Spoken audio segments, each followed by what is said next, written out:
name is Michaela. I love to talk about books. Let's talk about some books. You can tell it's a March reading wrap up, baby. I read 14 books this month and I do want to talk about every single one.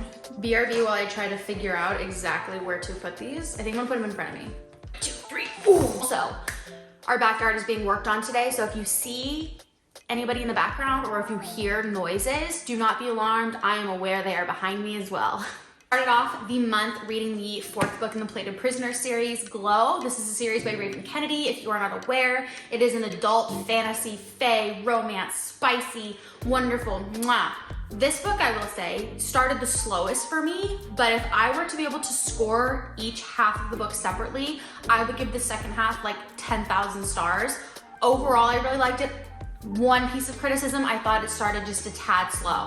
But if you are also a romantic girly like me and you haven't read this series, pick it up, babe. What are you doing? Pick it up. Next, I read A Kingdom of Venom and Vows, which is the 3rd and final installment of Holly Renee's A Kingdom of Stars and Shadows series. I very much liked this book. I very much liked it, and I think Holly did something that's really difficult. I think sometimes ending a series, closing it out, or the final book in a series, it's hard to leave the readers like satiated.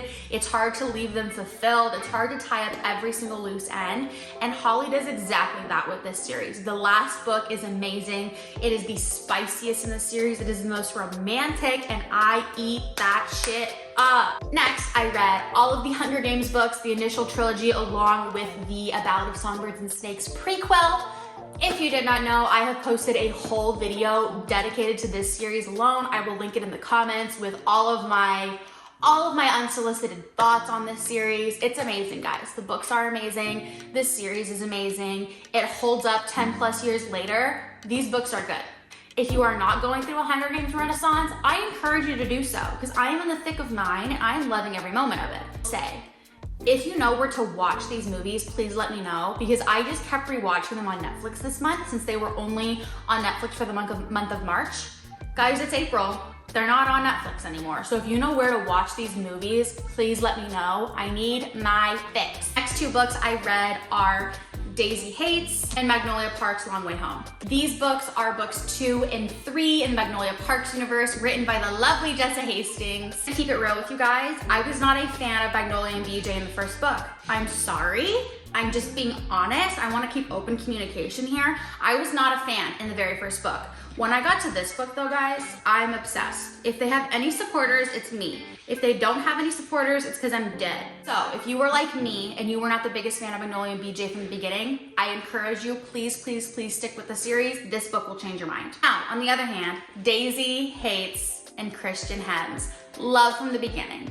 I am scared to read their next book though. They are book number 4.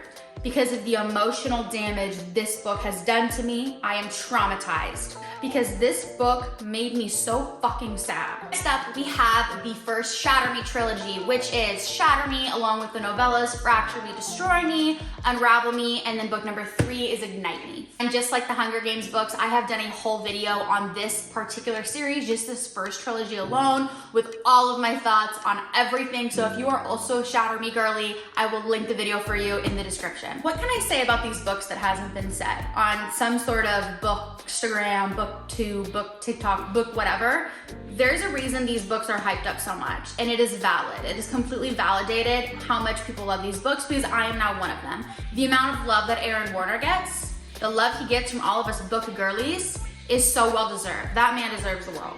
I have not typically been a YA girly, but this series it's amazing, guys. The romance, mwah. I read both the Hunger Games series and the Shatter Me series in the month of March. Can you tell I feel like a YA dystopian girly? Can you tell? Can you tell I'm in that era? Followed up the initial trilogy with book number 4, which is Restore Me. This starts the 2nd and final trilogy of the entire Shatter Me universe. I can totally see why Tahereh Mafi split this up into 2 trilogies because this being the 4th book, the first in the next trilogy, the tone is completely different.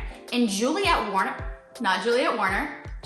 Farrars, or however you say her last name, Juliet has evolved exponentially since the very first book. She is a completely different person. She's a completely different woman. She is so much stronger. She's so much confident. She is just evolved so much that I completely get why the author chose to split this up into 2 separate trilogies, because this is like a whole new main character. I like this book, yes.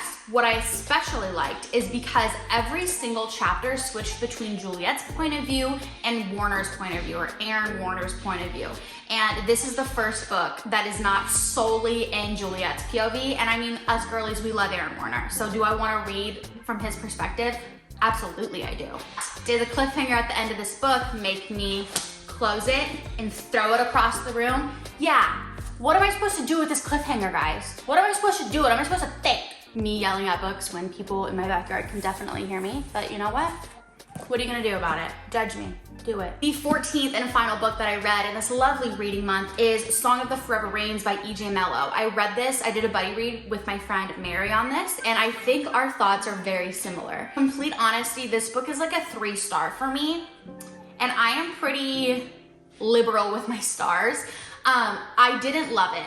I didn't hate it. To me, the last like 90 pages of this book, like this amount of the book was wonderful, wonderful. The beginning of this book was not wonderful to me. It is a fantasy romance series, and the magic system is very confusing and not clear. The world building is not clear and concise.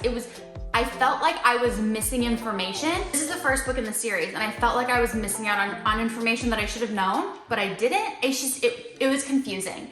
And the romance hits, like I said, those last 90 pages, but since it is like so shoved towards the end, it feels like almost like an instant love. Like they go from 0 to 100 real quick, and I don't love that. I am a slow burn girl to the day I die, and this book doesn't really have that. Now, I will give it the benefit of the doubt since it is book number 1 in a series, and I don't know how many books there are, but I know some of them are out. Will I probably read the second book? Yes, but I didn't love the first, and that's that. If you have read any of these books, please let me know, and let me know what was your favorite read for March. Happy April!